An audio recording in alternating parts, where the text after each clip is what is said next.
నా వలే నాలాగా నీవు కూడా విజయవంతమైన జీవితాన్ని జీవించాలంటే ఏం చేయాలో ఆ 9-10 వచనాల్లో దావీదు సొలొమోనుకి చెప్పడం మనం చూస్తాం దేవుని వాక్యంలో. ఏంటి ఆ మాటలే చెప్పి నేను త్వరగా ముగిస్తాను. ఏం చెప్తాడంటే 3 విషయాలు చెప్తాడు. ఆ 3 విషయాలు నేను క్లుప్తంగా చెప్పేస్తాను. అంటే చాలా విషయాలు ఆలోచించాను కానీ అవన్నీ చెప్పడానికి, ఒకళ్ళు చెప్తే వినడానికి మీకు ఓపిక లేదు. నేను చెప్పినా కూడా అదంతా కూడా బూడిదలో పోసిన పన్నీరులాగా అయిపోతుంది.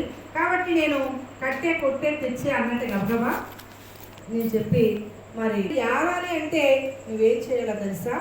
ఏం చేయమని చెప్తున్నాడు? చదవండి. ఇప్పుడు ఆ 9వ వచనం చదవ. తెలుసుకోవాలి. ఎవరిని తెలుసుకోవాలి? జాగ్రత్తగా ఎవరిని తెలుసుకోవాలి?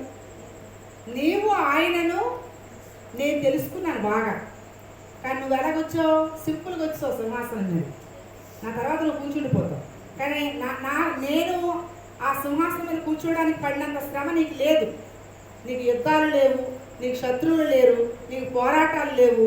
అన్నీ బంగారం వెండి పనివారు ఏంటి అన్నీ నేను సిద్ధపరిచేశాను. కాబట్టి చాలా సింపుల్గా చాలా ఈజీగా నువ్వు సింహాసనం మీద కూర్చుంటే నీకు ప్రజలు రాజ్యము దేవుడు ఇవన్నీ అర్థం కాదు. కాబట్టి నువ్వేం చేయాలో తెలుసా?